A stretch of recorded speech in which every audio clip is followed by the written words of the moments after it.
arkadaşlar, Beril'in Hünerleri YouTube kanalıma hoş geldiniz. Bugün menekşelerinizin sürekli çiçekli kalmasını sağlayacak harika bir tarifim daha var sizler için.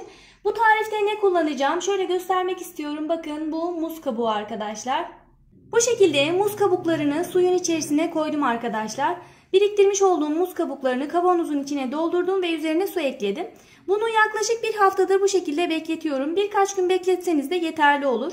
Daha sonra bunu süzüp çiçeklerinizin hepsine verebilirsiniz. Özellikle menekşeler için çok etkili arkadaşlar.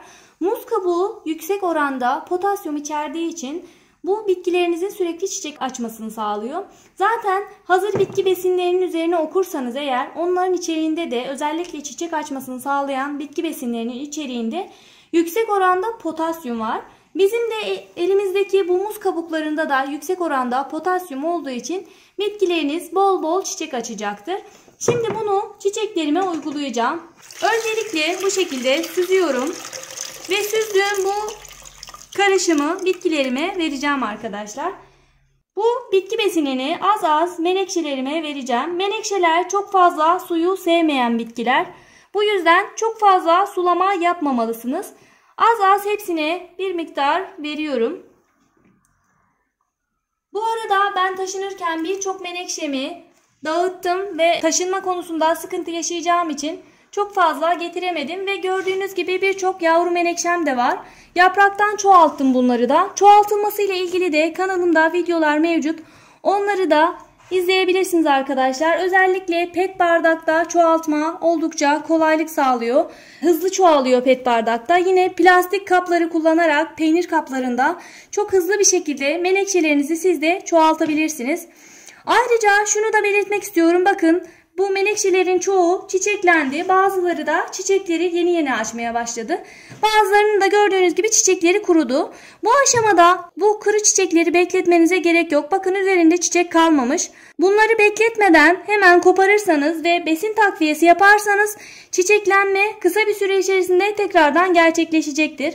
Bakın, buna da aynı şekilde burada çiçeklenmeler bitmiş. Bunları artık koparıyoruz. Kopardıktan sonra tekrar besin takviyesi yaparsak bitkimiz kısa süre içerisinde tekrardan çiçek açacaktır.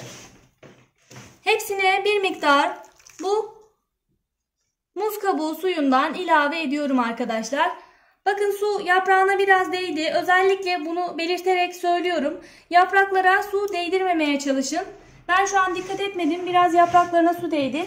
Menekşelerin yaprakları tüylü, toprak ve su değdiğinde bitkinin gelişimi etkileniyor arkadaşlar. Çok fazla yapraklarına toprak ve su değdirmemeye çalışın.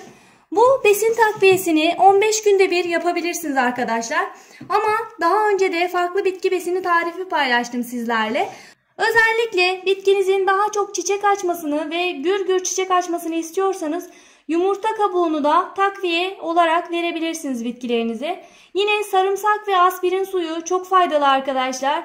Aspirini büyütmekte olduğunuz çiçeklerinize de verebilirsiniz. Yani yapraktan çoğaltmak istediğiniz zaman özellikle aspirin takviyesi yaparsanız aspirin çok etkili bir köklendirici görevi görüyor. Ve böylelikle çiçeklerinizin daha hızlı köklenmesini sağlayabilirsiniz. Yapraktan çoğaltmada da daha hızlı olur ve avantaj sağlar sizlere. Bu şekilde besin takviyesini bir miktar çiçeklerime ilave ediyorum. Bu besin takviyesini sadece menekşelerde değil, diğer bütün çiçeklerinizde de kullanabilirsiniz. Özellikle muz kabuğu potasyum ağırlıklı bir besin olduğu için çiçek açacak bütün bitkilerin çiçeklenmesine avantaj sağlayacaktır. Diğer bütün çiçeklerinizde de yine aynı uygulamayı yaparak bol çiçek açmasını sağlayabilirsiniz. Yaz ayları da geliyor arkadaşlar. Bu süreçte menekşelerinizi direkt güneş ışığından sakının lütfen. Güneş ışığı menekşelerin yapraklarında yanıklara sebep olacaktır. Bakın, bunu mesela geçen güneşte biraz kaldığı için yapraklarda yanıklar meydana geldi. Bu konuya çok dikkat edin. Ayrıca menekşelerinizi çok fazla sulamamanız gerekiyor. Aşırı sulamalar menekşelerde kök çürümesine yol açacağı için kök çürümeleri de menekşenizin hastalanıp kurumasına sebep olacaktır.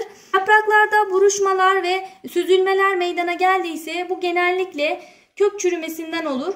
Bu konulara da dikkat edin lütfen. Ayrıca söylediğim gibi bunları koparmayı unutmayın. Koparmadığınız sürece menekşelerinizin çiçeklenmesi biraz daha uzun süreç içerisinde gerçekleşir.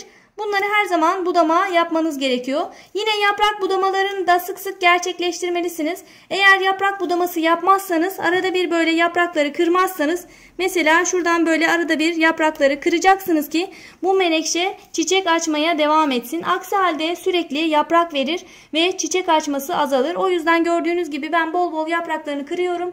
Yapraktan ziyade çiçek oluşuyor. Siz de buna dikkat edebilirsiniz arkadaşlar. Bol bol çiçek açması için yapraklarını kırmayı ihmal etmeyin. Menekşelerim de kendini yeni yeni toplamaya başladı. Soğukta taşınma aşamasında özellikle çok sıkıntı yaşadılar ve birçoğu kendini saldı, süzüldü. Ben de budama yaptım ve biraz kendini toplamaya başladılar ve birçoğu da yeni çoğalttıklarım. Onlar da büyüme aşamasında şu an. Menekşe bakımı aslında çok kolay arkadaşlar. Bazı konulara dikkat ederseniz oldukça güzel, bol bol çiçekli menekşeleriniz sizi güzelleştirecektir. Siz de bu anlattığım konulara dikkat ederseniz ve özellikle besin takviyeleri yaparsanız bitkilerinizin sürekli çiçekli kalmasını sağlayabilirsiniz. Hazır bitki besini de illa kullanmanıza gerek yok. Az önce de belirttiğim gibi hazır bitki besinlerinin içeriğinde olan şeyler zaten evimizde birçok mevcut olan şeyler. Mesela dediğim gibi potasyum. Potasyum da zaten muz kabuğunda bol miktarda var. Bunları kullanarak siz de çiçeklerinizin sürekli çiçekli kalmasını sağlayabilirsiniz arkadaşlar. Bugünlük de anlatacaklarım bu kadardı. Bunun faydalı olduğunu düşünüyorsanız beğenmeyi ve yorum yapmayı unutmayın. Ayrıca yeni videolardan haberdar olabilmek için Beril'in Hünerleri YouTube kanalıma ücretsiz olarak abone olabilirsiniz. Soru ve görüşlerinizi de bana yorumlarda iletirseniz elimden geldiği kadar herkese dönüş yapmaya, yanıt vermeye çalışıyorum. Instagram hesabımdan da ulaşmak isterseniz Instagram hesabım Beril'in Hünerleri. Birlikte benden bu kadar. Çiçek ve bitkilere dair başka bir videoda görüşene dek hoşçakalın.